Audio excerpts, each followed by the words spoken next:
Okay, good afternoon. Sorry for the delay. Hanap pa ako ng lugar na may signal. Okay. Thumbs up nga ba? Narinig si Alvin. Putol-putol po.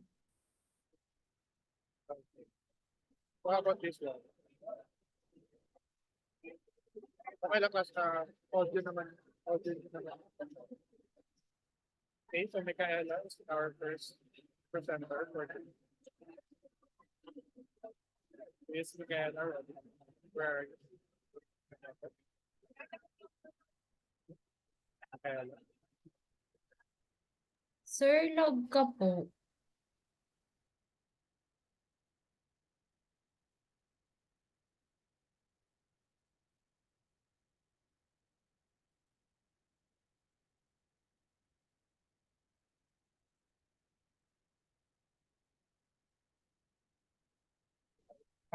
Kanyeta, you can start now.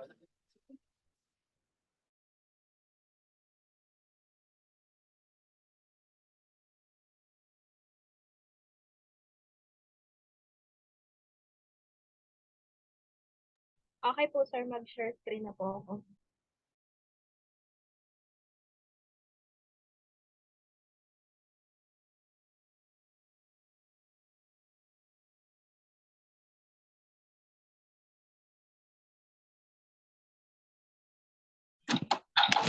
Ilan magpapalit? Ilan magpapalit ng dami?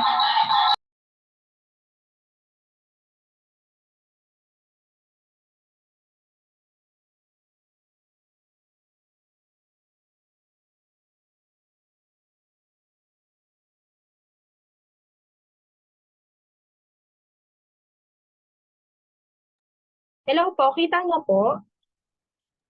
Yes po, kita Yes niyo po. Yes po. po. Ayan, Yes thank po. you. It was Ayan. Ayan, so good afternoon everyone. I'm Micaela Cañete, and for today, I'm going to discuss another topic. But before we proceed to that, I'm going to show you first our motivational activity. One moment. Okay, I'm going to show you first our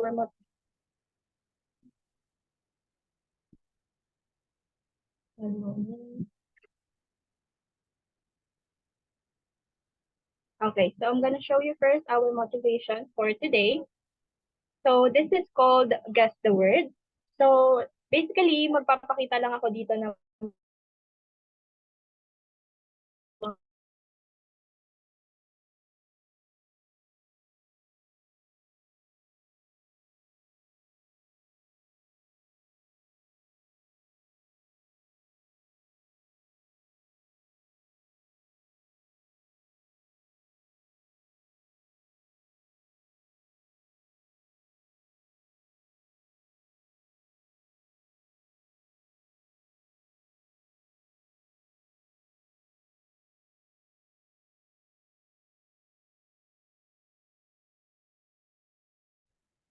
So, sino po ang gustong pumula ng ating second item? Yes, Miss Casimilio.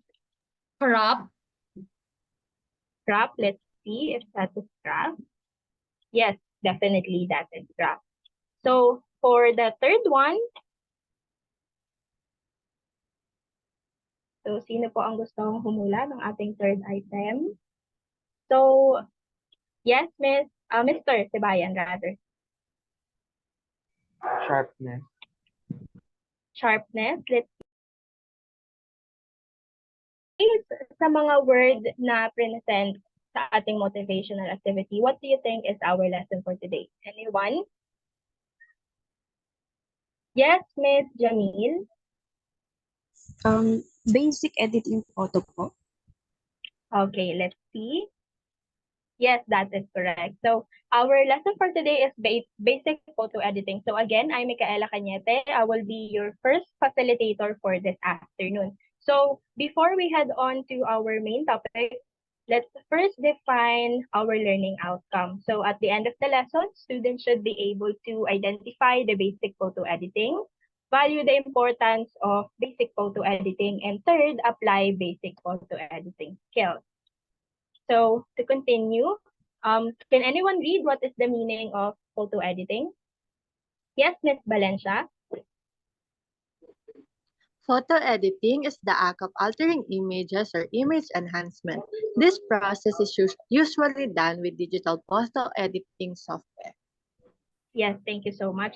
So basically, yung photo editing ay ginagamit natin siya to optimize our photo. So we use photo editing to make our photo appealing and um, pleasant i-present sa mga tao or kung saan man nating platform i-present yung ating photo. So in photo editing, hindi natin kinakailangan na completely i-change yung photo because even simple changes or basic editing can also improve the overall effect of the image.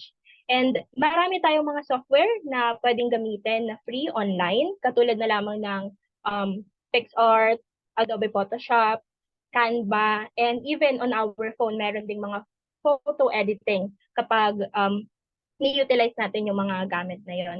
And for the next one, so ayan. So dadako na tayo sa pinaka main topic natin, which is yung basic photo editing. So I listed here some of the basic photo editing. Actually, mas marami pa siya. But since limited lang yung time natin, ito lang yung i-discuss natin for today. So we have crop or cropping, white balance, exposure and contrast, saturation, and sharpness. So first, ito yung mga symbol o logo na makikita nyo na corresponds with sa crop, sa white balance, sa exposure, contrast, saturation, and sa sharpness. So, mas maganda na maging familiar tayo sa mga icon na to para kung tayo na yung mag-edit ng sarili nating picture, if may chance or may tendency na walang pangalan or logo lang yun nandoon, ma-identify natin kung para saan gagamitin yung function na yun. Okay, so we are going to start now with graphing. So anyone can please read. Yes, Mr. Basig. Crop or cropping. The crop tool is perhaps the most basic editing tool out there, but it's also incredibly important. Image cropping involves trimming out a portion of the image to help draw attention to the subject. Thank you so much for reading. So basically, with cropping, ginagamit natin to trim out yung mga portions ng image na hindi natin kailangan or not necessarily needed dun sa photo na ipe-present natin. So katulad nitong example na meron ako dito. So originally, yung picture na to is yung flower with the leaves. So partners sila kasama yung leaves. But since we wanted to draw out the attention to the subject, which is yung flower, ika-crop natin siya para ma-maximize natin yung main subject natin, which is yung flower. And in crop then as well, meron tayong tinatawag na ratio. So yung ratio is yung mga size or sizes ng crop na pwede natin gamitin. So makikita niyo dito merong different sizes or ratio na pwede natin gamitin na best suited doon sa image or doon sa size na gusto nating i-crop. And kalimitan na ginagamit natin when it comes to cropping is yung tinatawag nating preform. Yung preform ay wala siyang specific na sukat. So it depends on us kung paano natin susukatin yung or i-crop or i-trim out yung mga not necessarily elements na nandoon sa photo para mas ma-emphasize natin or mas mag-focus tayo dun sa main element. And then, dito din sa cropping, itong mga ratio na to, best suited siya or maganda siyang gamitin if you are preparing to post a picture on social media kasi 'di ba meron doong mga frame na dapat mag-fit lang doon sa dimension na meron sila. So maganda na gamitin nyo yung ratios to fit on those dimensions. So to proceed, part pa rin to ng cropping. So this is strengthened image. So fix screwed image with our handy image strengthener tool to eliminate rough edges and improve photo orientation. So dito sa strengthened image, so based nga sa word niya, strengthen, mas ginagawa nitong diretso yung image na meron tayo. So kalimitan kasi na nangyayari when we are taking photos, especially kapag phone yung gamit natin, may mga tendencies na hindi siya nagiging diretso or yung photo orientation niya ay hindi pleasing tignan. Lalo na kapag kinukuha na natin yung mga object na matataas or halimbawa yung building. So for you to understand more about strengthening image, I have here an example. Ito, ayan. So by the way, this is done by Adobe Photoshop. So please observe what is going to happen on the image.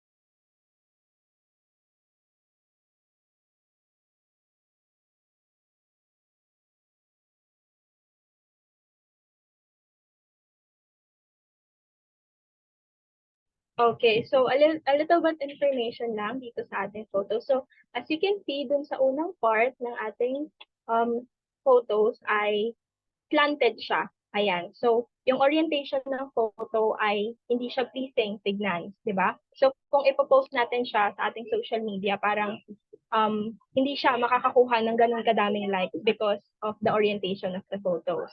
So sa na-observe nyo dito sa video, makikita nyo na gumamit ng mga lines, which is, yung mga lines na yon ay drinag niya yung image. Ayan, ginamitan ng mga lines to drag the image para maging straight siya. And, ayan, itong mga lines na yan. So, drinag yung image para mas strengthen pa siya. Ayan. So, yung naging result ay mas naging diretso na yung orientation ng image. Parang kinuwanan talaga siya na kapantay doon sa level ng building. So, that is the use of the strengthen image or strengthen tool. So, now we are going to proceed with white balance. So, can anyone please read what is white balance? Yes, Miss Luisa. White balance relates to color levels, not exposure levels. If your image has an overall color tone that you find displeasing or unnatural, you can adjust the white balance to fix it. Thank you so much for reading. And basically, sa white balance, tinutukoy nito yung color temperature or yung tone ng ating picture. So dito sa white balance, makikita natin na or pwede nating makontrol yung white balance based sa preference natin. So kung gusto natin na maging natural and pleasing sa paningin natin yung mga image, dapat gamitan natin siya ng correct white balance. So kapag meron tayong tinatawag na warm white balance. So sa warm white balance, mas nagiging summary yung vibe niya kapag yun yung ginamit natin. While kapag sa cool white balance naman yung gamit, parang mas nagiging distinct yung kulay or mas nagiging distinct naman yung kulay niya. And then, I have here additional information or additional example rather. So dito sa pangalawang picture, mapapansin natin na hindi natural yung kulay niya. So unnatural tignan yung kulay and mas more on sa orange side or orange spectrum siya na makikita natin dito sa image. So ibig sabihin, hindi nag-incorporate yung mga color na meron doon sa isang image kasi hindi ginamitan ng white balance or correct white balance. While dito naman, sa una nating picture, as you can see, correct white balance siya. So, it emphasized the natural colors na meron sa isang image. So, makikita nyo na walang na-highlight na other part And yung colors niya ay harmonious sa isa't isa. So, again, mas naging natural looking yung ating photo. So, next naman is exposure. Sa exposure, it is the amount of light that reaches your camera sensor, and it affects the overall brightness of your image. So, pagdating naman sa exposure, ito naman yung between lightness and darkness na nakukuha ng ating camera sensor mula sa light. So, ang pinaka-important aspect sa exposure is yung light because light changes everything in the photo when it comes to brightness. So, kapag nakakuha tayo ng enough light, definitely magiging maganda yung photo natin. But if not, doon mapupunta tayo sa darker side or mas magiging dark yung ating photo. So, meron din tayong tinatawag na effects of exposure. So, meron ako ditong tatlong effects of exposure in a photography. So, sa umpisa, makikita natin dito sa underexposed. Again, sinabi ko kanina na light yung importante pagdating sa exposure. So, kapag yung camera sensor natin ay naka-receive ng hindi enough na light, definitely magiging dark yung ating photo. So, magiging underexposed siya. As you can see, too dark siya tignan. And then kapag correctly exposed naman yung ating photo, which means naka-receive siya ng enough light, or yung camera sensor ay naka-receive ng enough light. And then makikita nyo na all the details in this photo are showing. So, napapakita lahat ng details na meron sa picture na to. And yung mga elements as well ay kasama. Kapag naman sinabi nating overexposed, ito naman, sobra yung na-receive ng camera sensor natin na light. So, makikita nyo na dahil nga sumobra, mas naging too light yung picture natin. So, yeah. So, that is the effect of exposure. So, let's proceed with the contrast. So, in contrast naman, tinutukoy dito is yung range of darkness from lightness ng isang image. So, yung contrast naman ay nagre-refers lang siya sa difference between ng light, between the dark and light ng photo. So kapag intense dark and intense light, which means high in contrast siya or mataas yung contrast na meron sa isang photo na yun. Kapag softer dark naman and softer light, nagke-create naman ito ng low contrast. So, let's proceed. So, dito naman sa saturation. So, again, saturation refers to the intensity of the colors in the image. So, yung saturation ay nakakatulong siya sa pag-boost ng kulay na meron yung ating image. So, nag-a-add to ng pop or nag-a-add to ng live, ng pagiging buhay ng isang picture natin. So, as you can see, dito sa example ko, itong unang picture natin, ito yung raw format ng image na nakuha natin. So, makikita nyo na parang itong violet part ay hindi nagganon ka-intense or hindi ganon na-emphasize yung color niya. So, pag tinignan mo lang siya dito sa image, hindi mo ganon ma-identify na this is a flower, no? Kasi yung kulay niya ay dull or subdued. So, hindi siya ganon ka-inviting sa mata tignan. But if you utilize the saturation in photo editing, makikita nyo na mas naging vibrant yung color ng inyong photo, mas naging buhay. As you can see, na-emphasize dito yung color violet ng flower and mas naging vivid siya tignan. Ayan. So that is the use of saturation. But again, remember na dapat marunong din tayo magtansya kung gaano kadami or gaano kakonting saturation lang yung ilalagay natin sa isang photo because too much saturation may cause unnatural looking sa ating photo. So be mindful with that as well. So next is sharpness. So sharpness is an effect applied to digital images to give them sharper appearance to make the fine details clear and distinct. So basically, in sharpness, ginagamit natin to because there are photo kapag gumagamit tayo ng raw photo or yung original na photo, may tendencies na maging raw siya, especially or not raw rather, maging blurry siya. So lalo na kapag phone yung gamit natin. So may tendency na hindi makikita lahat ng details doon sa photo na yon. So in order to counteract that, gumagamit tayo ng sharpness or sharpener tool sa ating photo editing na software or na app. So as you can see here, in the original detailed, isa tong rack na parang meron siyang mga, I don't know if kalawang ba siya or paint, pero as you can see, hindi siya ganun ka-clear tignan, and blurry siya tignan. But when we use the sharpen tool or sharpener tool, mas naging detailed tignan itong part na to. So makikita nyo na agad yung mga lines, and then yung other shapes, yung mga bilog-bilog dito, makikita nyo siya ng malinaw. So other example of sharpness is this one. So this is a photo of a tiger. So as you can see, excuse me. So as you can see, itong unang picture natin ay blurred talaga siya. So nakuhanan to, ito yung raw format na nakuhanan na blurry talaga yung image. So syempre, alam naman natin kung gaano ka-dangerous kumuha ng picture, especially kung animals. And ganitong animals pa yung kukuhanan natin ng picture. So hindi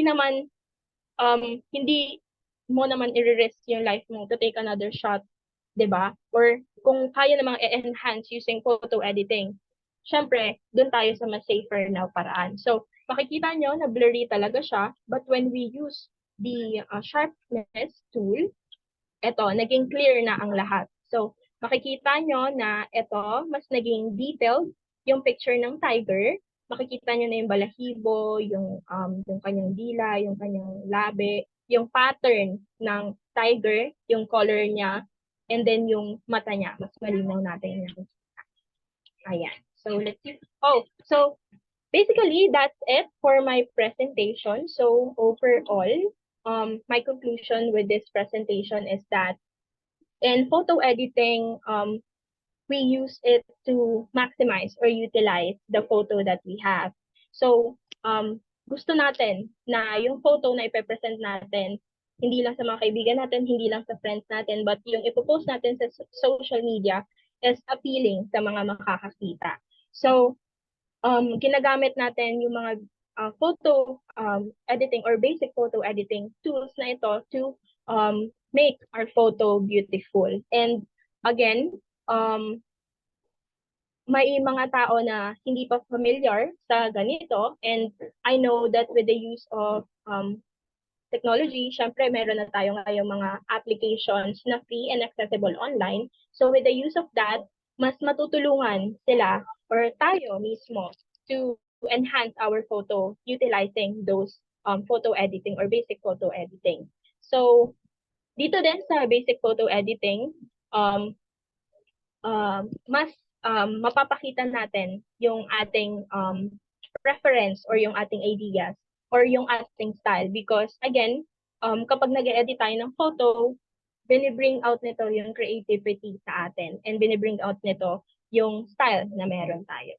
So that's all for my presentation. So if you have questions, feel free to ask.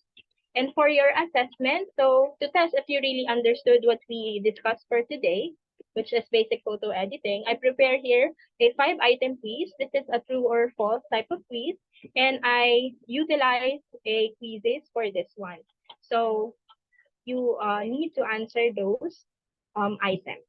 And then for your homework, you need to do an advanced reading about the next topic, which is about photo composition. And then these are my reference that I use to create this presentation. And that's all. Thank you so much for listening.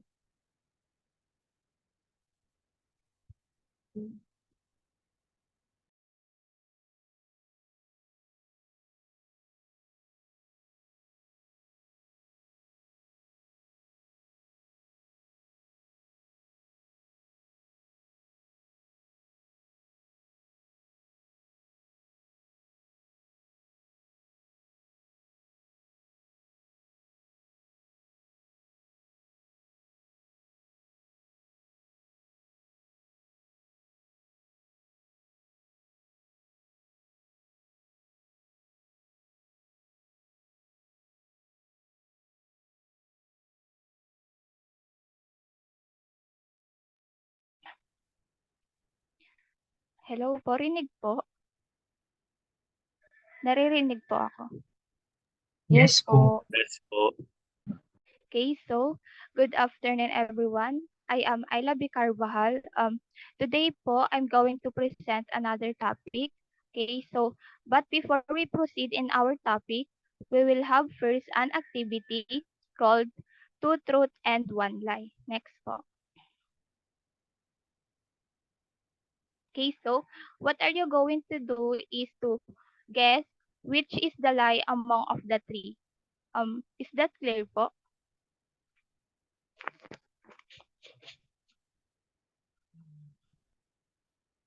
Okay, so for a statement number 1, who want to answer po?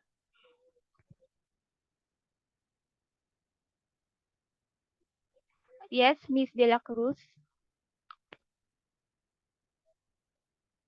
Try ko lang po. Yung letter C po. Okay, so let's see po. Okay, so for the statement number 2, next po. Basahin niyo po muna before you answer po. Okay, anyone po?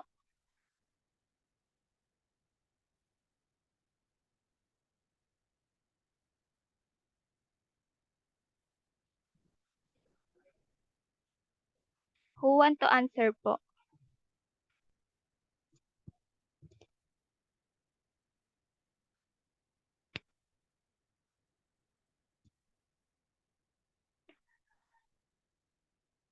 Yes, Miss Casinillo.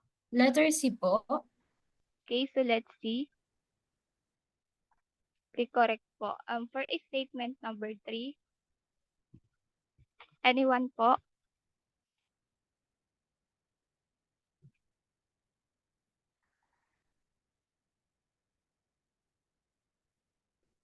Yes, Miss Bautista.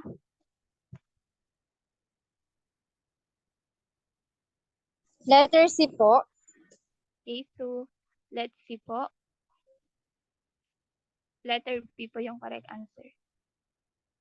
Next po. For statement number 4, anyone po?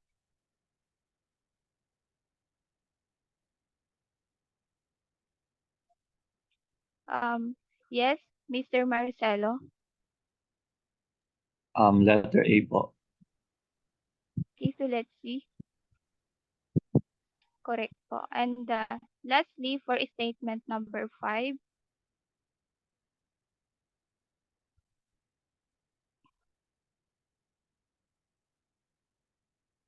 another hand po.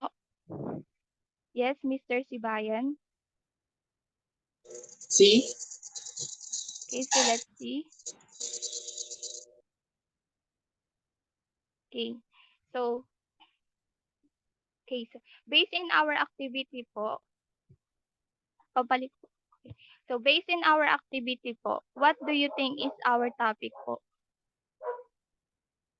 Anyone?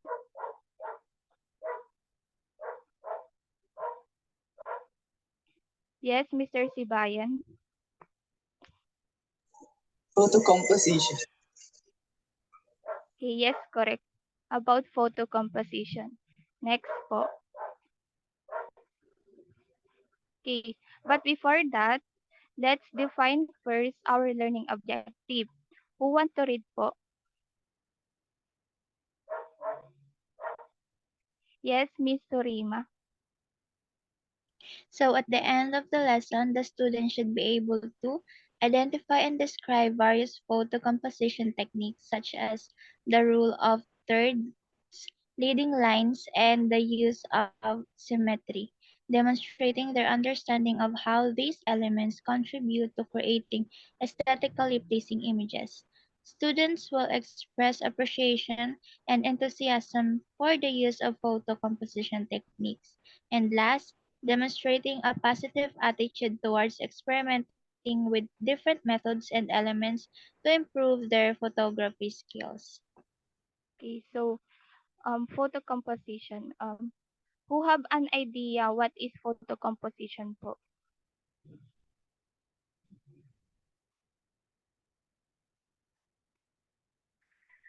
may idea po ba kayo kung ano po yung photo composition? Yes, Miss Casinillo. Ito po yun kung paano natin ile-layout and ipoposition yung isang picture sa isang frame at dapat appealing siya sa mga tumitingin para mas marami pang tumingin. Yun po. Okay. Thank you po, Miss Casinillo. Okay, so next. Okay, so from the word composition, it refers to how we made the picture out and how we position subject within the frame to get the most aesthetically pleasing result. Okay, so ang purpose po ng composition is to guide to viewer eye through the picture. So we can achieve this uh, through careful framing arrangement and also placement. Okay, so now let us move on to the guideline and photo composition. Next.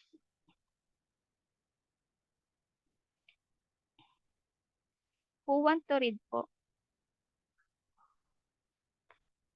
Yes, Miss Valencia. Number 1 is rule of thirds. The rule of thirds requires divided your image into 9 equal sections using 2 horizontal lines and 2 vertical lines. Okay. So thank you po. Ang rule of third po ay isa po sa pinakasimple at madaling matutunan and also mai-apply kahit beginner pa lang. Okay, so from the word third, ito po ay tumutukoy sa 1/3. Meaning po, hahatiin natin sa tatlo ang isang image. It's either vertically or horizontally. Depende po sa inyo if ano po yung bet nyo. Okay, so yung guhit na pinaghati natin, so once po na pinagsama po natin ay makakabuo tayo ng grid na 3x3. Okay, so para mas madali po natin maintindihan, look at the picture in our slide po.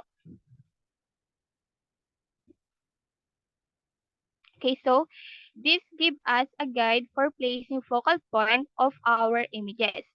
So you all notice here that the horizontal and vertical line and intersect, and also the location of intersection are excellent places to position elements within your composition. In applying the rule of third and images, you should be able to go by the following guideline here. Okay, so first, the image should be imagined as divided into 9 equal parts. Okay, so as you can see po dito sa slide natin, meron po tayong 9 equal parts. Okay, another is the leading line.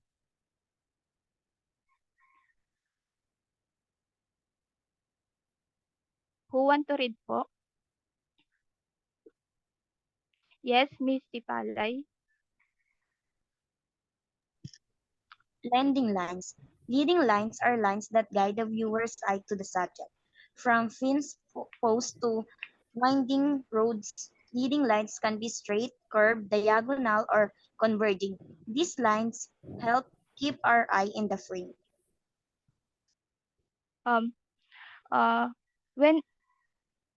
When we say leading line, is using natural line around your frame to directly eye of the viewer. So, ang tip po dito is hahanap tayo ng mga lines na pwedeng makatulong sa subject natin. Can be architecture or any object na pwede natin magamit sa background natin. Okay, so as you can see po dito sa example po natin, gumamit po sila ng wall para maging line ng kanyang subject. Okay, so next is depth of field.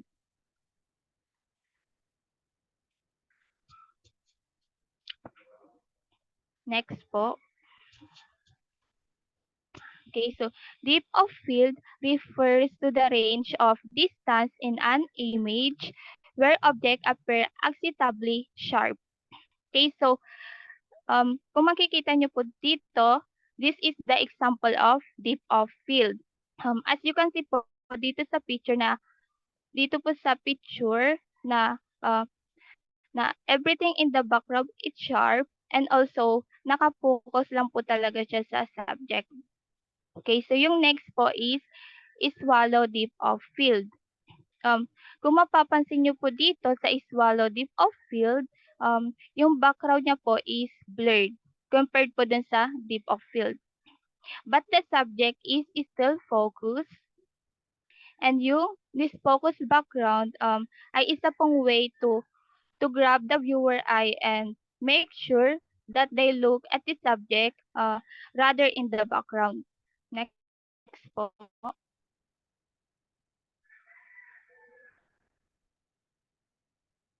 Okay, so next is framing. Framing is using natural element, maybe shape, line, or any factor that can emphasize the subject. Okay, so the use of frame in this composition po, we are including the frame which is in our image. So from this style of composition po, we are creating another different variation in our shot. At kung mapapansin nyo po dito sa example natin here, ang image on the left side has the subject frame by both the window but also by the archway.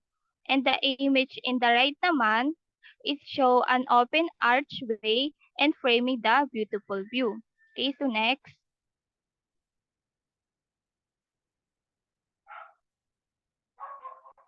Okay, that's symmetry. Symmetry in photo composition refers to creating balance and harmony by mirroring elements within the frame. Okay, so dito po sa symmetry, we are breaking the rule of third. Kumbaga po, dito madalas ang isang subject ay nasa gitna ng frame. In this composition po, the image looks like reflection. Kung mapapansin niyo po dito sa example natin, di ba yung subject niya po ay nasa gitna? Okay, so next.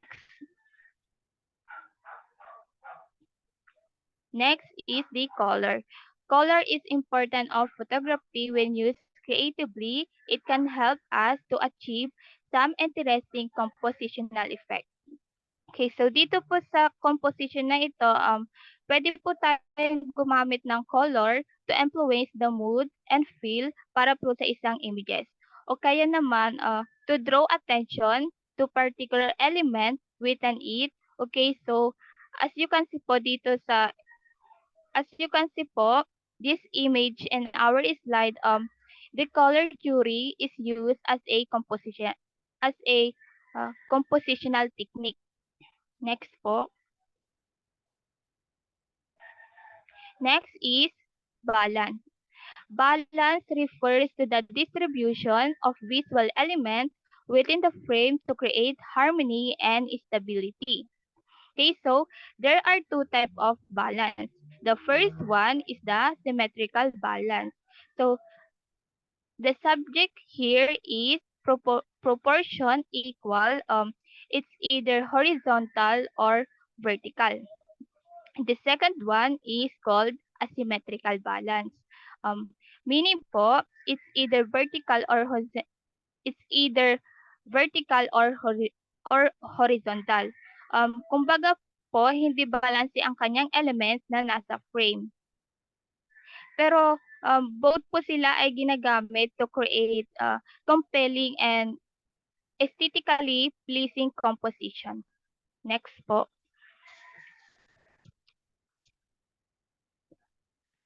Okay, so next is center dominant eye. The central position of the subject dominant eye seems to create compelling and aesthetically pleasing composition. So, ang center dominant eye is commonly used para po sa photojournalism o kaya naman sa portrait. Placing the most dominant eye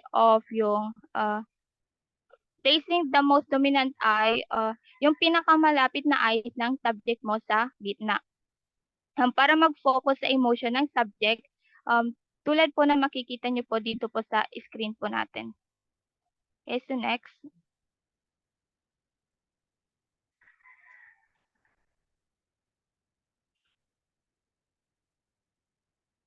So, next is contrast. And using of contrasting element and photo composition is use positive and negative space. Okay, so in contrasting po, ang pinaka-easier na way po dito is using dark subject in a frame background, na kung saan po mas nabibigyan pansin ng viewer yung um, yung subject po natin. Okay, so tulad po ng nasa example po natin.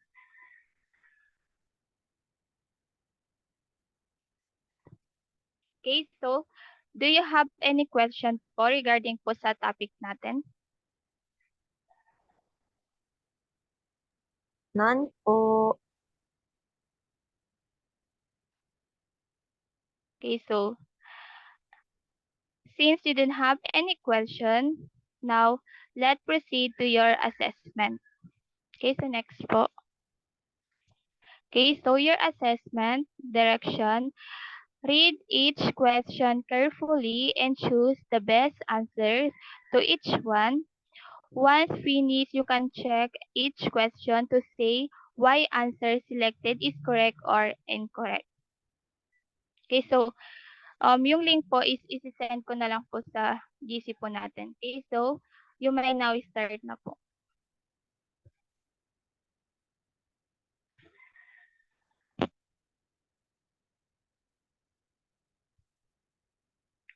Okay, so and for your activity po, you are going to capture at least one photo for each photo composition techniques. Submit your presentation showcasing your photograph along with a brief reflection on your experience in the composition technique and enhancing your images. Okay, so that's all po. Thank you for listening.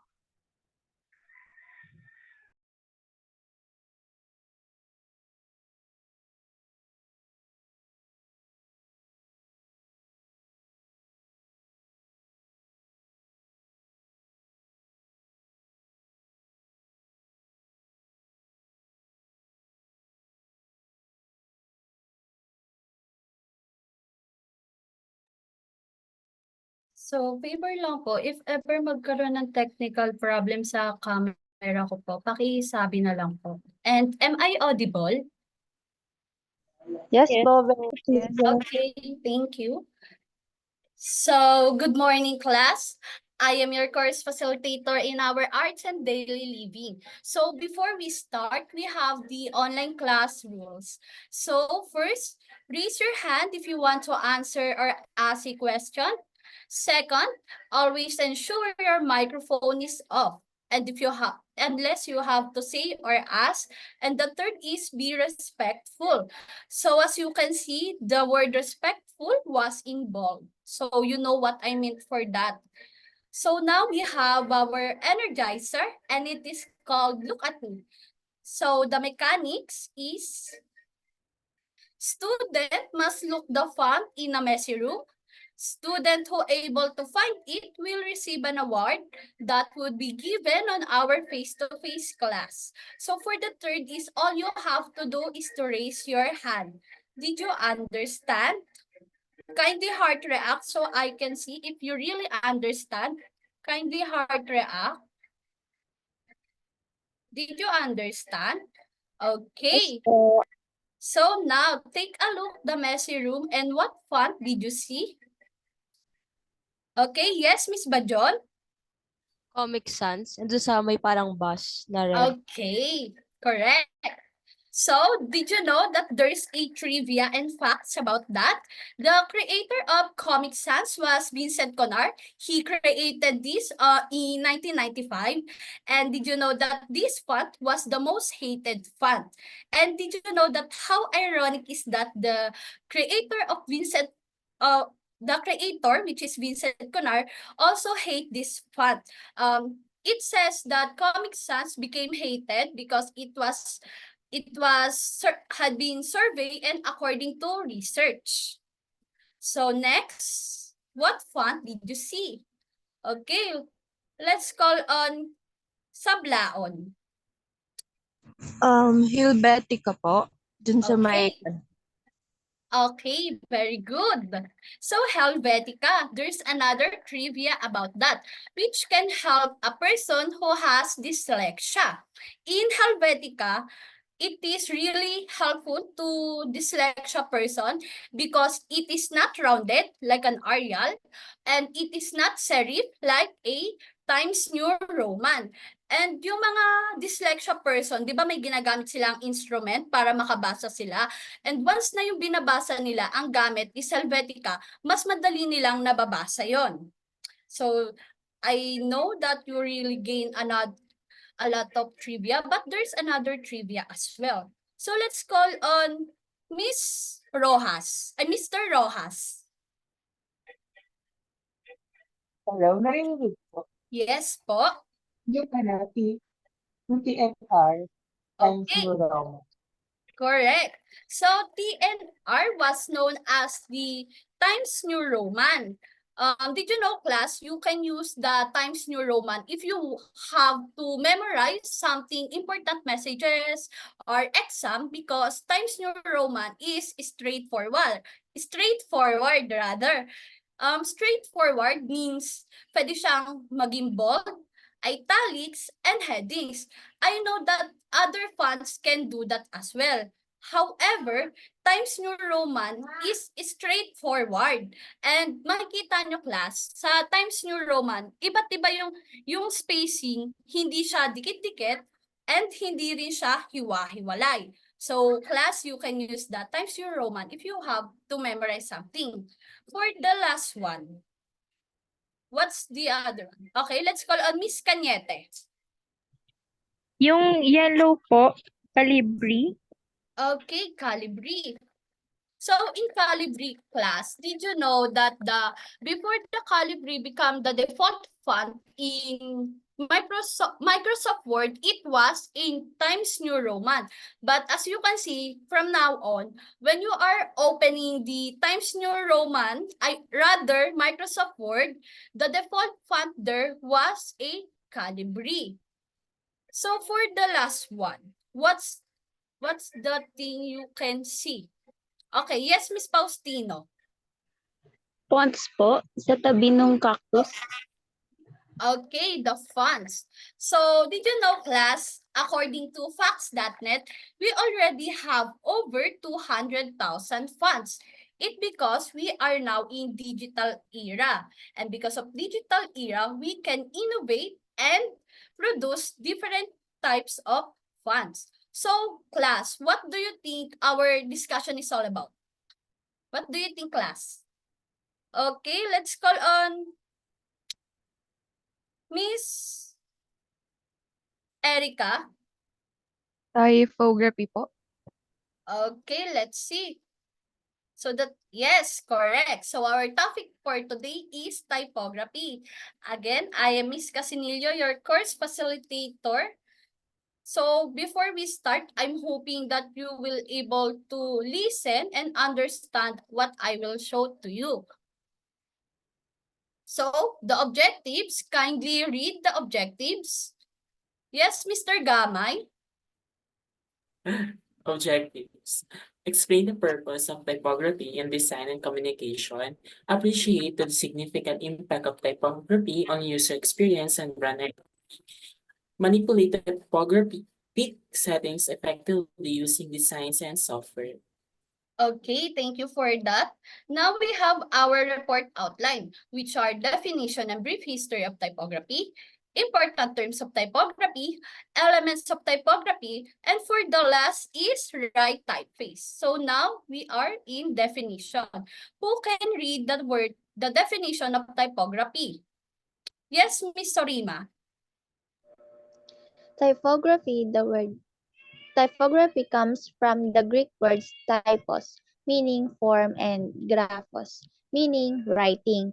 Typography is the art of arranging letters and text in a way that makes the copy legible, clear, and visually appealing to the reader. Okay, thank you for that. So therefore, typography involves font style, appearance, and structure, which aims to elicit certain emotion which convey which convey specific messages. So in short, typography brings the text to its life. So now we have the first movable type printing of typography, and that's the Gutenberg Bible, which written by Johannes Gutenberg. So another trivia that the font had been used in Gutenberg Bible was Textura. So always take note of that. And because of Gutenberg Bible, we were able to innovate and produce the different fonts. So it means dahil sa Gutenberg Bible fonts, mas marami tayong na-create na mga fonts. Kumbaga yung Gutenberg Bible, naging inspirasyon siya para mas dumami yung mga fonts. And thank you for Johannes Gutenberg and to the other co-author of that. And now we have the important terms of typography. So first is builds brand recognition. Because of typography, the brand we were able to create become popular. And si typography yung tumutulong para mas makilala ng isang tao yung brand na pinapakilala mo. Second one, it influenced decision making. It because sa typography, hindi lang siya basta design. You have to be mindful. So dun papasok yung decision making. Example, if magka-create ka ng typography, mag-iisip ka kung ano bang magiging tema mo. And doon, papasok yung decision making. Tapos papasok na yung ano bang mga font yung gagamitin mo, ano bang mga designs, and such. For the third one, is holds the attention of the readers. So from the word holds the attention, one of the goal of typography was to hold the attention. So enable for the readers to understand what are the message is conveying for para mas maintindihan nga ng reader kung ano nga ba yung pinaparating na mensahe. Did you understand, class? Kindly heart react nga so I can see if you really understand. Kindly heart react. Okay. Next is the other important terms of typography. First is hierarchy. Kindly read the definition of hierarchy. Yes, Mr. Sibayan. Used to guide the reader's eye to whatever is most important. So hierarchy, as you can see sa picture, yung word na hierarchy naka-bold type, while the definition was in normal font. Therefore, pinapakita ni hierarchy kung ano nga ba yung pinaka-importante sa message na yon. And that was hierarchy. So, did you understand what hierarchy is, class? Did you understand? Kindly like react. Kindly like react if you really understand. Okay. Next, we have the leading. So leading is the space between the line of text, which known as line spacing. So as you can see on the image, may kita nyo, merong space under the leading as well as meron ding space under the space between. Ang tawag doon, leading. So mga space lang siya between the line of text. So that's the leading. So you have to be mindful on leading kasi doon pinapakita kung hindi ba dikit-dikit o mas may intindihan yung message na pinapakita mo. Next, we have tracking. If yung leading is between the line of text, tracking is overall. So overall space. As you can see on 2016 annual report, maraming space, rather malaking space. So ang tawag, tracking. While on the other hand, the Cafe Citron, may mga space din kayo nakikita. And that's what we call tracking as well. So overall space. Now, we have the kerning. When we say kerning, ito naman yung mga space sa kada letra o bawat letra. So may kita nyo, pinakita sa kerning yung mga space. So as you can see, look in the letter I of kerning. Nakita nyo, balance. Balance siya. Sorry for that. So balance yung each side. While on the other hand, the bad kerning, tingnan nyo yung letter I na bad kerning, hindi equal yung space na binibigay. Sa left side, medyo mas maliit, while on the right side, medyo mas malaki siya. So you have to think about kerning as well, which is space to each letter, para hindi nga magdikit-dikit.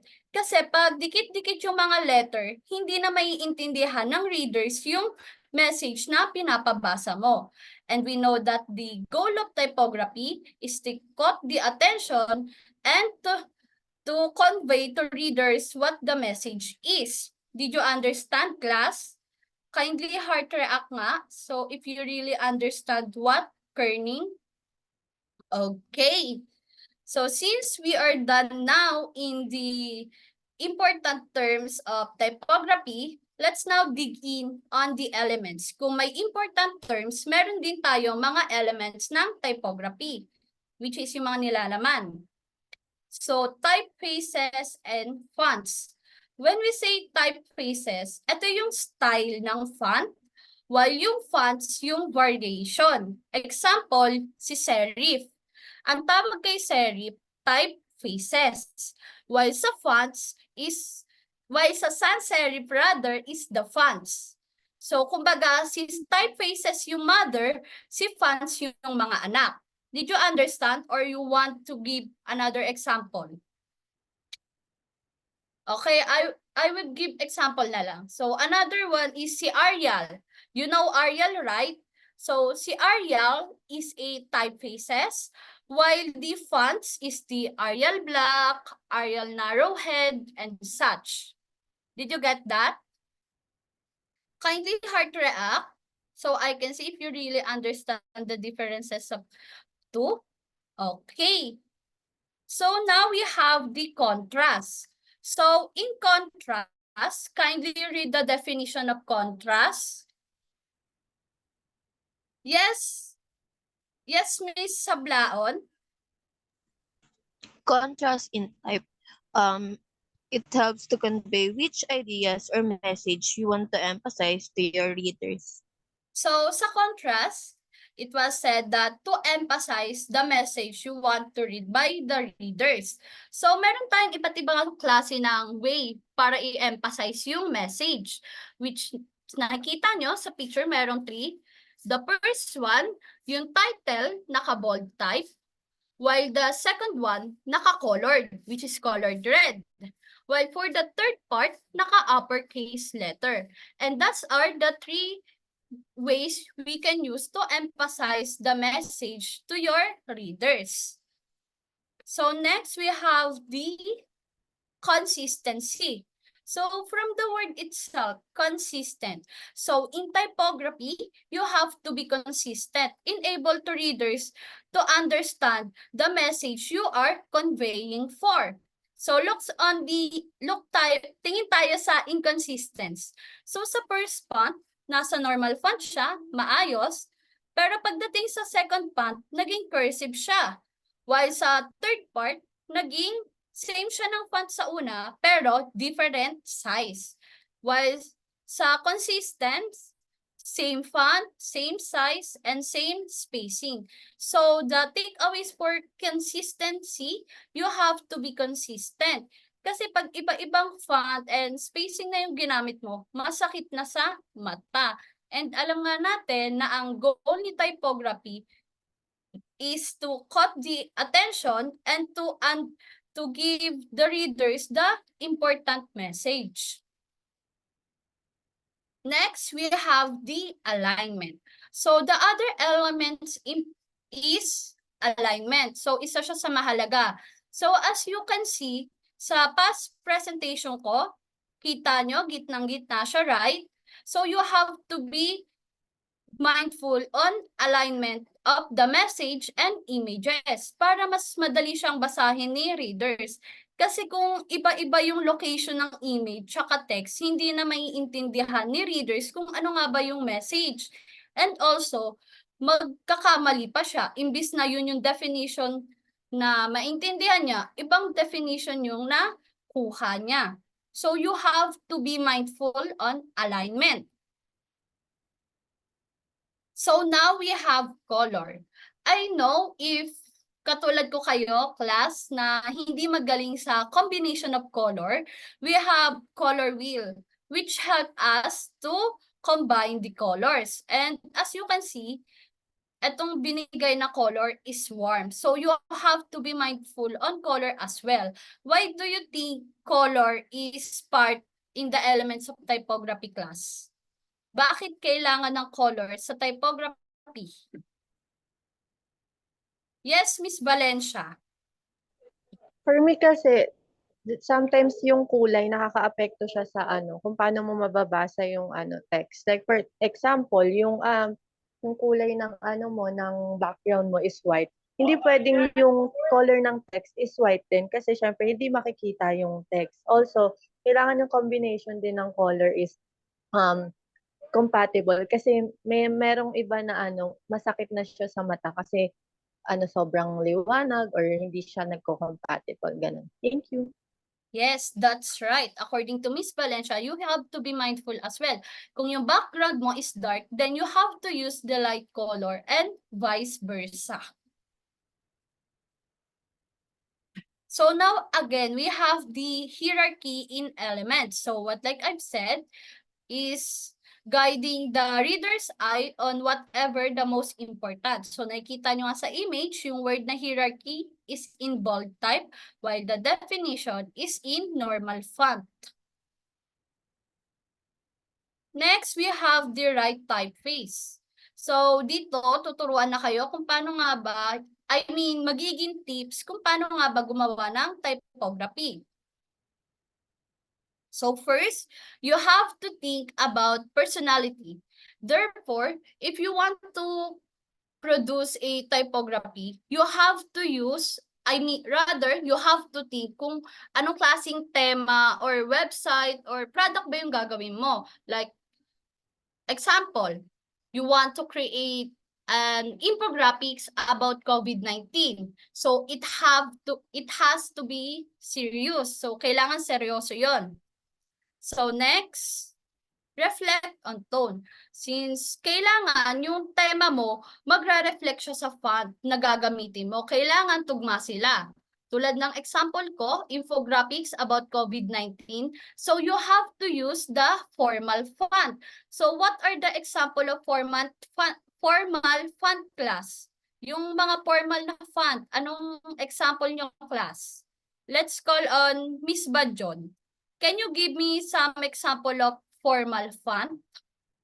Miss Badjon? Laging ginagamit sa Word, which is yung TNR and Arial. And that's right. If serious yung message na kino-convey mo, you have to be used to the Arial, Helvetica, Calibri, and Times New Roman. So, kailangan nag-harmonize yung tema ng typography mo as well as yung font and message. Kasi kung hindi tugma yung dalawang yun, do you think the readers will read it? Lalo na kung announcement ang ginamit mo, Jokerman na font. Syempre, isipin nila nagbibiro ka. So now, we have the fonts to avoid. So wala naman talagang mali sa mga fonts and we have to use it according to purpose. Itong mga example, nakikita nyo yung Comic Sans nasa taas, rather pinakataas. Kasi nga, tulad nga sa trivia ko, isa siya sa pinaka-hated almost na mga tao sa buong mundo. And because of that, hindi na rin siya nagustuhan ng creator. And tulad ng example ko na font, yung Jokerman, gagamitin mo sa serious na messages, wala na magbabasa kasi anong sense pa ng Jokerman sa serious na message. Tapos makikita nyo, yung mga other fonts na yan, it's either outdated and overused na, or di kaya wala ng purpose para gamitin siya. Kasi kumbaga may mga other fonts na na-create na mas better. So you have to think as well the fonts you are using for. We have combining fonts. So in combining fonts, mahalaga yan. Dapat sa paggawa ng presentation na lang class, since gumagawa kayo ng mga report and presentation, kailangan ng gagamitin mo lang ng fonts, it's either 2 hanggang 3.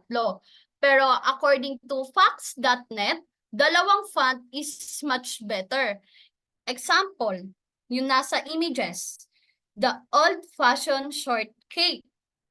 The font had been used was Droid Serif and it's in bold type, while the word ingredients was in Lato. And the remaining message, it was in Lato as well, pero hindi na siya naka-bold type.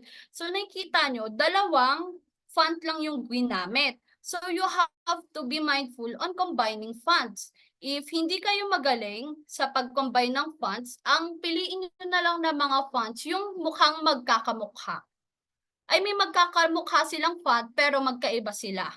Example nga, yung sa image, yung Droid Serif and Lato. Once na naka-bold type, magkamukha sila. Pero pag titingnan mo na siya kung ano nga bang font yun, magkaiba sila. So you have to be mindful on that as well. So next, we have the get inspired. So you have to be inspired as well. Kasi pag gagawa tayo ng typography, hindi tayo basta-basta makakagawa, di ba? Kukuha tayo ng inspirasyon. Therefore, you have to look something that surrounds to you. Katulad nga ng mga painters, kaya sila nakapag-paint kasi meron silang naging inspirasyon para gawin yung bagay. Second, ito. Ang ginamit niyang color, naglalaro lang sa tatlo, red, black, and white. And may contrast nga siya. So you have to be mindful. So yan yung mga tamang typography. So next, we have the bad typography. So as you can see, masakit sa mata, dikit-dikit, wala na siyang kerning, leading, and also hierarchy. Hindi na rin maayos yung alignment and spacing. As well as dito, ang daming color na involves and masakit na siya sa mata. Hindi mo na rin alam kung ano ba yung babasahin mo dyan. Kung saan ka mag-i-start and saan ka magtatapos. So, these are my resources. Kindly screenshot na lang if you want to know more about typography. Since we are done in discussing, I would like to ask what are your takeaways about typography? So, what are your takeaways in typography class? Your takeaways about typography. Let's call on Faustino. Ayun, so yung sa akin po ma'am is mahalaga po pala sa typhonography yung pagkakaroon ng color ng bawat fonts para magkaroon po ng buhay and also eye appealing po siya sa mga taong titingin doon sa text. Ayun po. That's correct. So let's call the other one, Miss De La Cruz. So since madalas po nating nagagamit yung mga fonts, mga color na ganyan, minsan din talaga may scenario na parang gumagawa ako ng presentation tapos hindi ko alam kung ano yung tamang color or ano yung babagay na font and color sa ginagawa ko. So may explanation pala doon. May mga contrast pala or meron din palang pwedeng hayaan na maging guide kung paano yung dapat na decision natin kung anong font, anong styles, and also for the color para mas maging, ayun nga, sabi niya kanina, maging eye-appealing. So, para mas cool din sa mata tignan, hindi yung ansakit niya sa mata ay nakakahilo. That's right. Therefore, to conclude the typography, the goal of typography is to convey the message as well as to attract the readers on the message para basahin siya. So now we have the quiz time. So kindly get your 1/4 sheet of paper, write your name, section, and date. So yan. 1 to 3 identification. So 1, 2, 3, shoot. Next. 4, 5, 1, 2, 3, shoot. Next. So now we are done the assessment. Let's go on the assignment. So you have to create an infographics about typography. Since kayo alam nyo na yung typography, therefore kailangan ipaalam din natin sa mga ibang tao ano nga ba yung typography para matutunan din nila kung gaano ka-importante din ito. I'll be sending the picture of the rubrics in RGC. So that's all, class. Thank you for your listening and I hope ma-apply nyo sa mga presentation and pag-create nyo ng poster yung typography.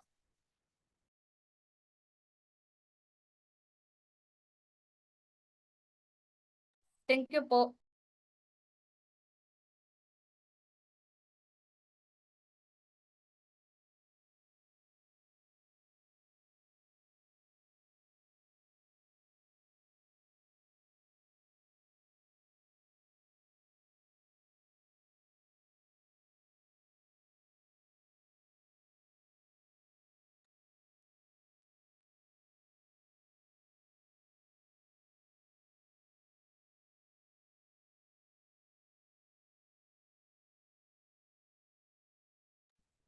Good afternoon, everyone. Am I loud and clear?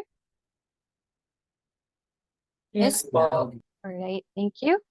All right, so I'm Erica May Cruz, your fourth presenter or student teacher for today. And I hope you are ready to learn new lesson for at this moment. But before we start to lesson proper, let's have a quick game. And it's called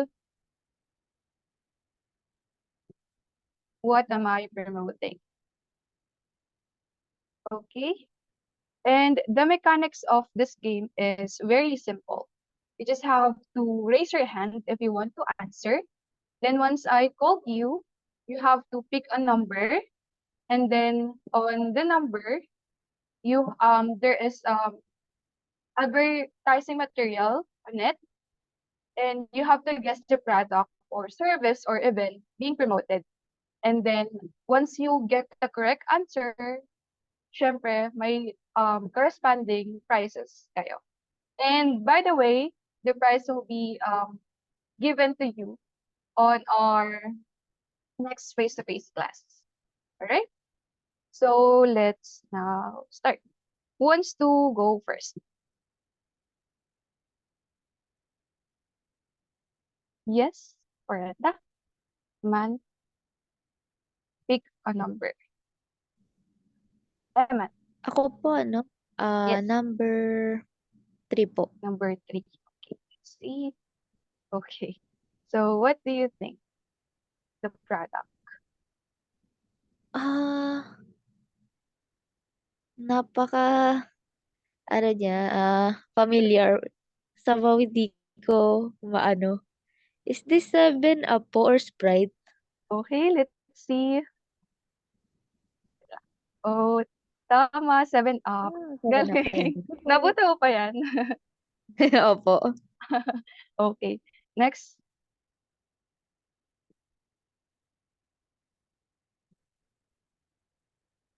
Yes, Ryan? Yung number 2.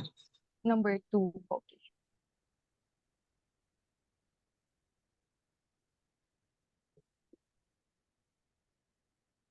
What do you think? What's the I product? think, shaving cream or shaver? Okay, let's see.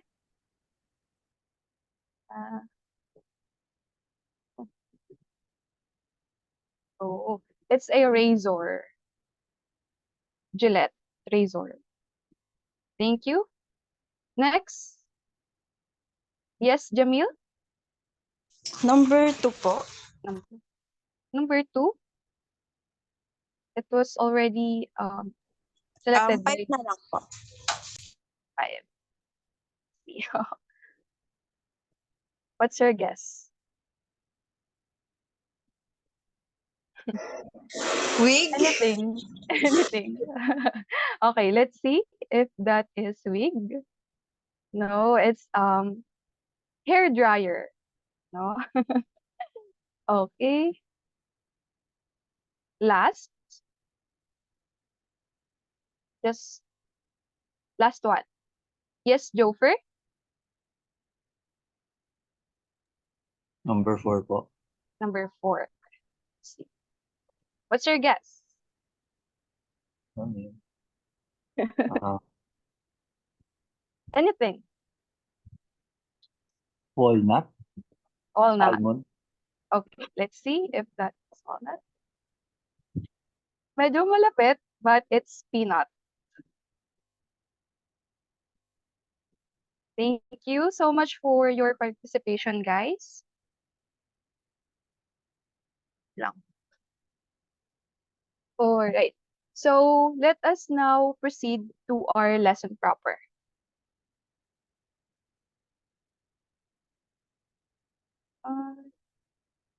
Okay.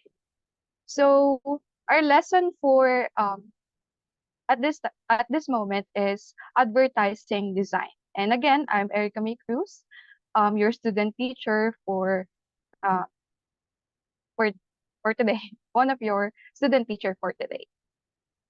And let us have our objectives. Hold on. Okay.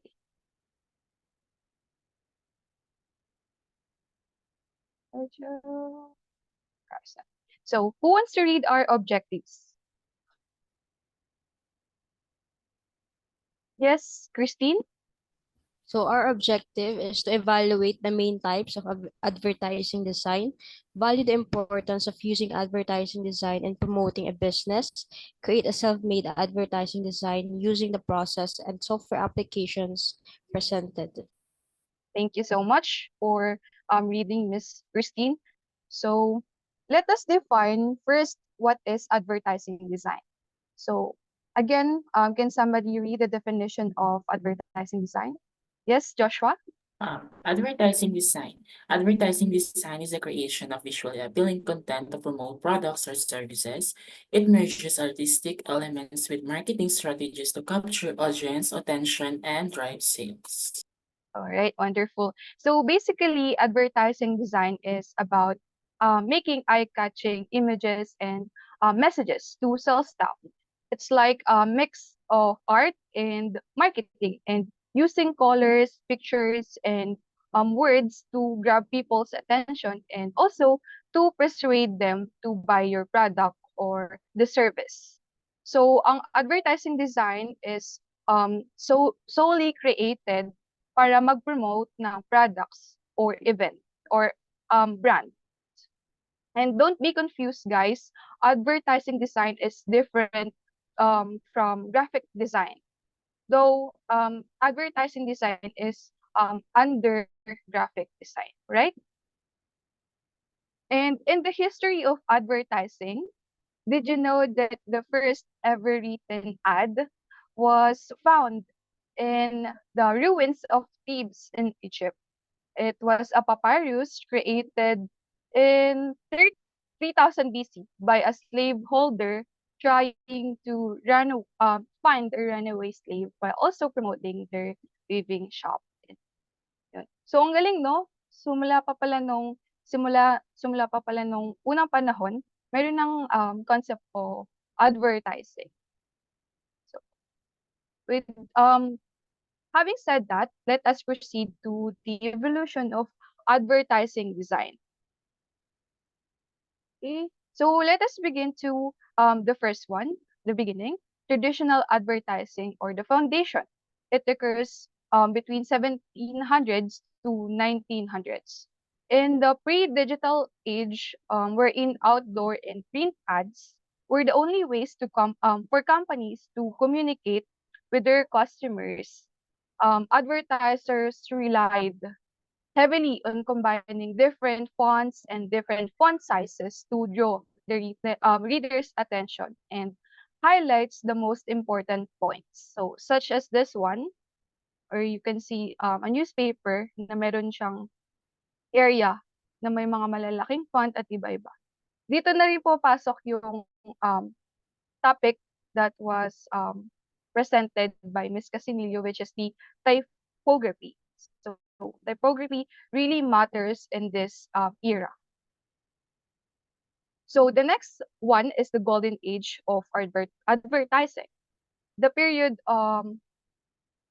this period occurred between 1960s and 1980s. Sa panahon ito, it wasn't just about catchy slogan anymore. Designers need to tell a story that people will respond to. And this era was the birth of many iconic characters na or mascots na kilala na rin natin ngayon, such as nung una hindi na parang wala na ata to or hindi na masyadong sikat sa atin to, si Tony the Tiger ng Kellogg's, ayan, nasa screen. And also ni Wendy at ni Ronald McDonald ng McDonald's. And advertisers started paying radio stations to broadcast advertisements rather to their listening audience. And radio ads were then followed by TV advertising.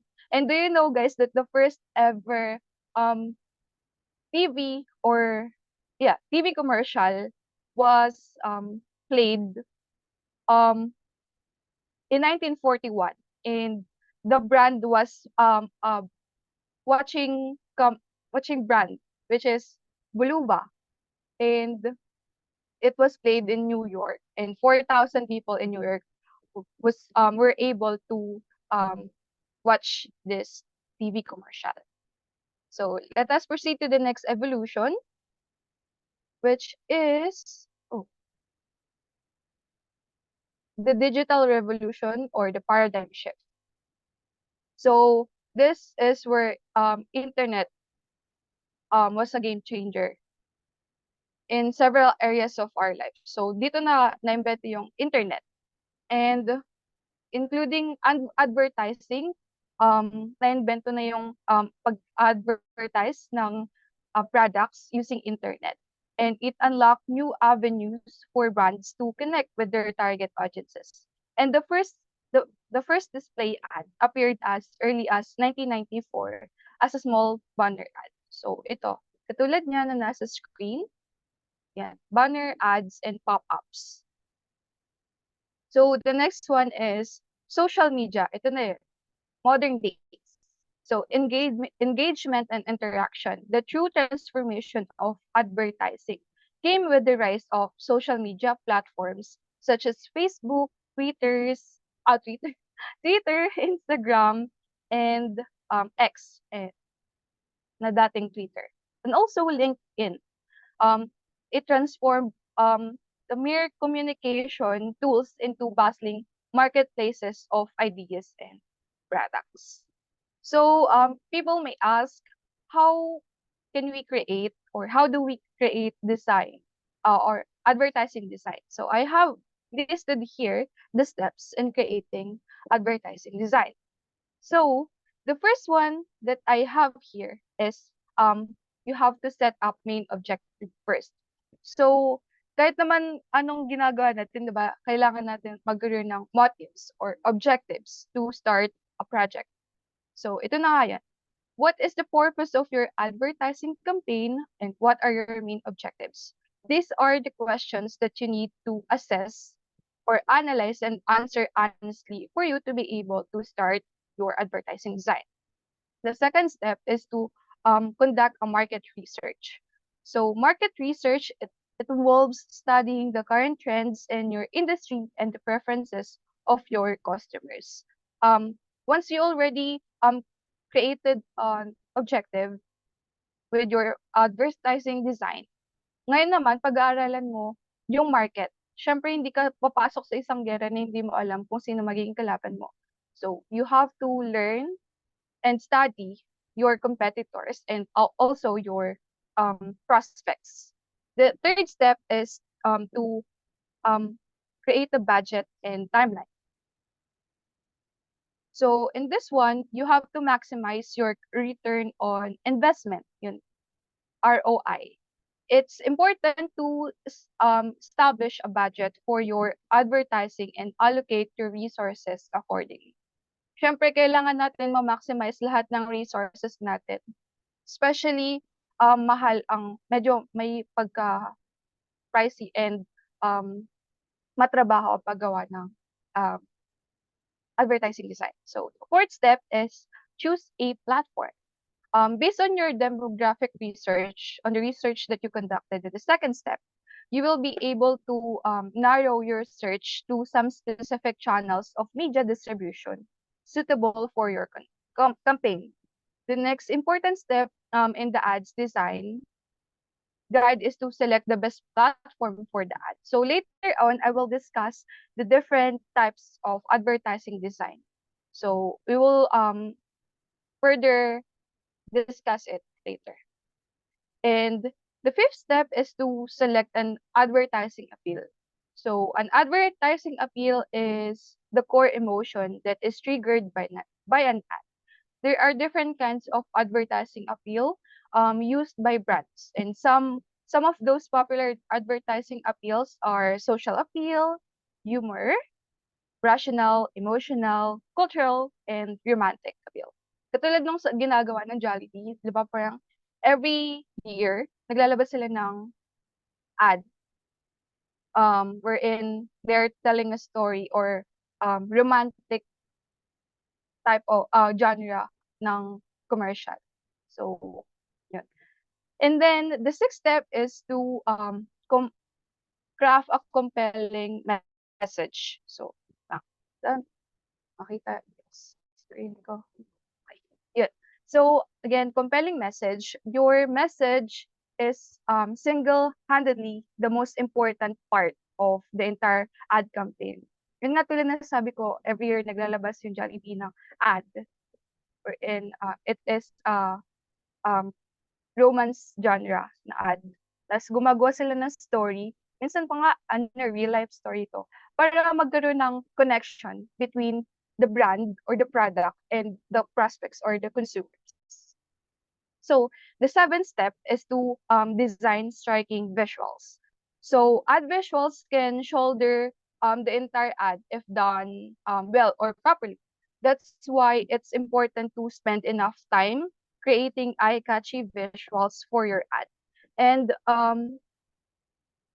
the colors, fonts, symbols, and characters should be representative of your brand. Alam ko, na-discuss na to nung mga previous student teachers in creating para makilala yung brand ko. Yun. So, I think it was Miss Bajot, the first lesson. Okay, so the best visual make your audience linger on the ad for a while and are also memorable. So, if you have kasi dito magkakaroon ng personality yung brand mo. Sa paggawa mo ng logos, ng color palettes, such as. And the last step is to test and refine. So after mong magawa tong steps na to, syempre kailangan mong i-test yung yung advertising design mo and para makita rin yung effectivity nito. Okay? Do you follow, guys? Can I have your heart reaction if you understand? If you can still follow? Okay, thank you. So let us now move on to the different types of design, advertising design. So ito na. The first one that we have is video and commercial ads. This one, video advertising design, is an impactful way to reach audiences across multiple platforms. It involves creating a short and informative video that promotes a product. So I have here an example of commercial ad. And please listen and observe it because I will be asking questions later.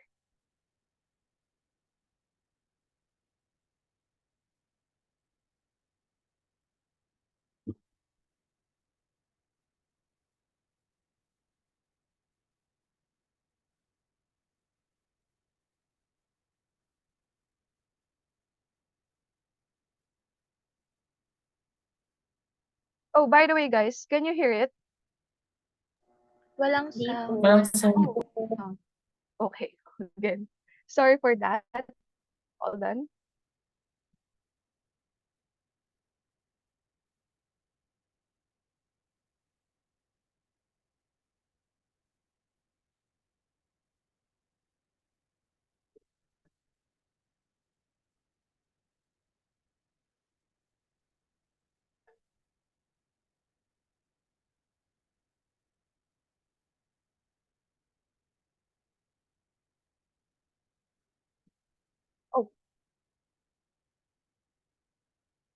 tayo.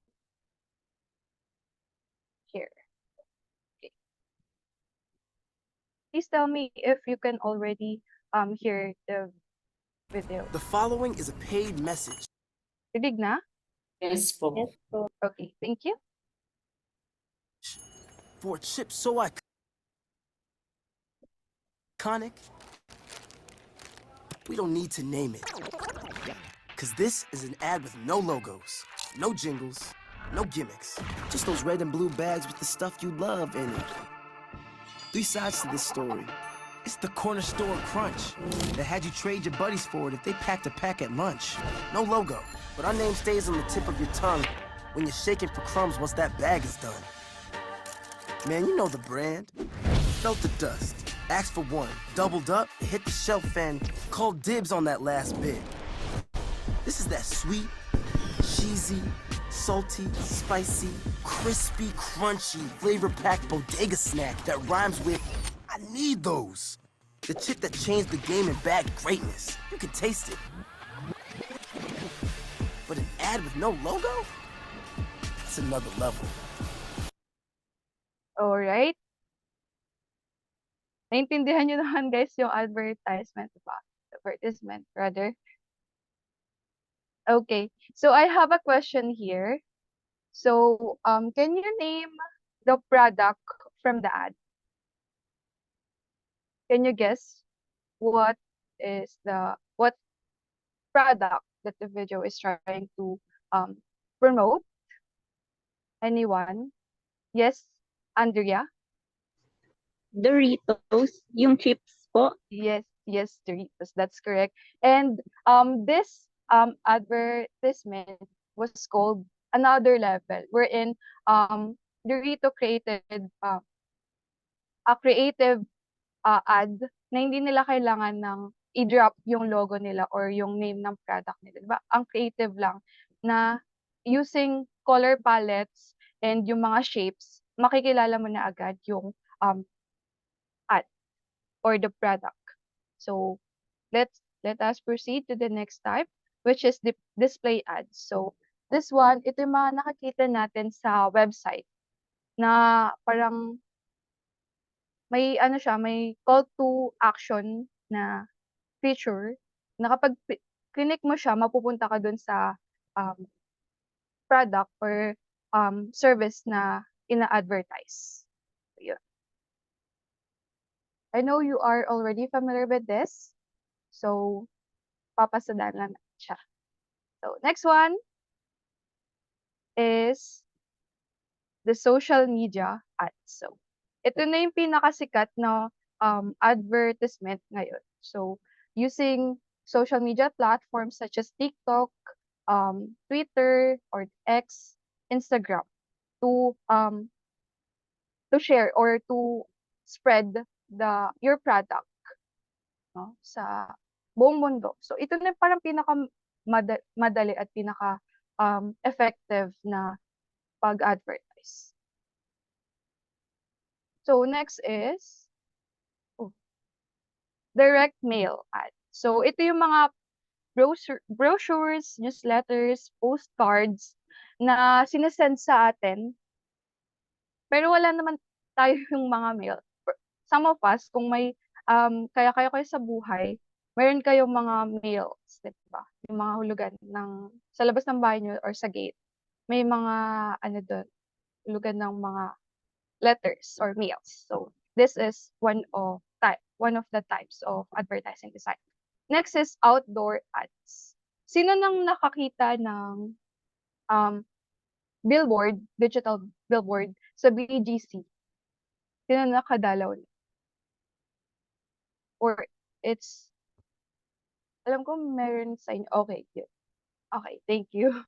So yun, di ba? Ang ganda lang. Tapos super na-maximize yung ad kasi super eye-catching yung ad and you can use this to reach people ng mas malaki and yung mga ibang tao kasi hindi tumitingin sa online or sa website ng mga products. So this is a good way in advertising.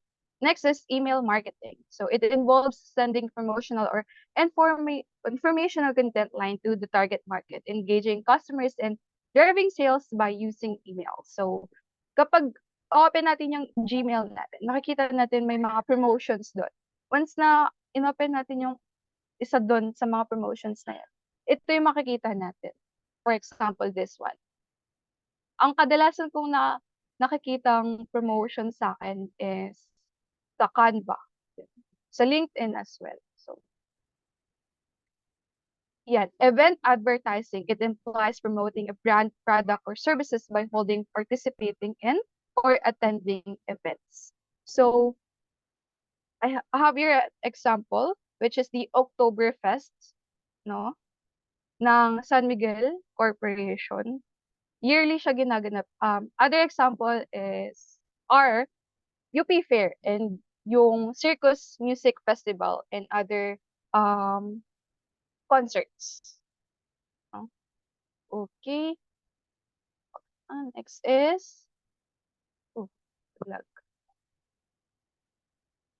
Last one is print ads. So dito sa print ads, ito yung parang oldest type of advertising design. Yung mga magazines, newspapers, yun, mga flyers. Pero guys, this type of advertising design is already declining. Dahil nga medyo digital na tayo ngayon or digital na tayo ngayon talaga. Nasa modern days na tayo and technology is already part of our daily living. So, konti na lang sa atin nagbabasa ng magazines and print ads or print ads.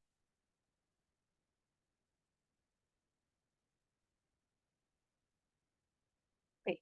So I have listed here free application or softwares in creating advertising design. So the first one, syempre ang gamit na gamit, Canva, Adobe Spark, Creo, Pictochart, Design Bold, Bannerboo, Poster My Wall, Snappa, Pablo by Buffer, Vista Create. This one, this last three softwares are for commercial ads, yung paggawa ng mga videos. So let us now proceed to the importance of advertising design. So advertising design is the heart and the soul of any advertising strategy because it helps business focus on creating awareness and driving action. The first importance that I have here is the product recognition. Every brand has specific brand elements that are unique to them. It can be a logo, colors, characters, taglines, or something else, anything. Ad design accentuates this brand elements in any campaign. Thus, the brand becomes more recognizable because of a successful ad design. Second is communication. Next is communication nga. Advertising design helps communicate a message in a clear and captivating manner. Words will just be words. Yun nga,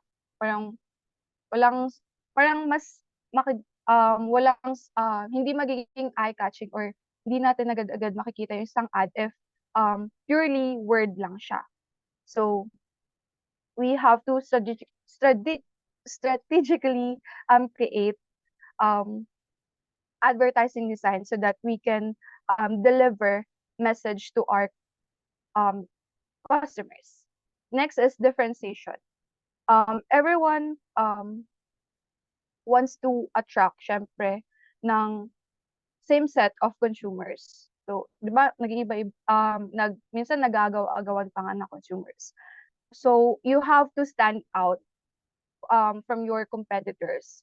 So, you have to create an effective advertising design so that you can build a recognizable and preferable brand. And a good ad design helps you to differentiate yourself from your competitors.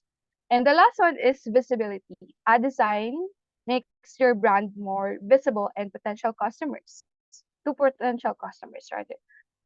Um, a good ad attracts everyone, which creates a ripple effect. So by learning how to make advertisements, you will unlock the key to maximum visibility in your target market. And to summarize it, a good ad design should be appealing to look and memorable. It should reflect the brand elements, and thus you have to increase um, the budget or your creativity in doing it. The fonts, colors, and symbols and design should blend well together. And you can find any ad ideas everywhere.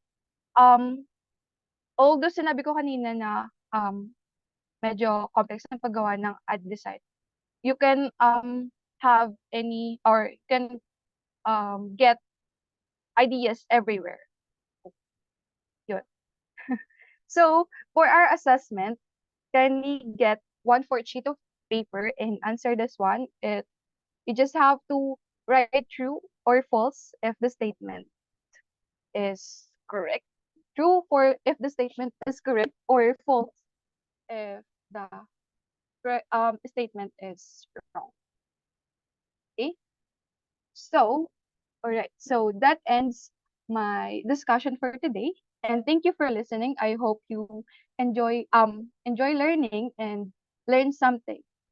And for your homework, can you read in advance silk screen printing, because that will be our next lesson. All right? That's all for me today, and thank you.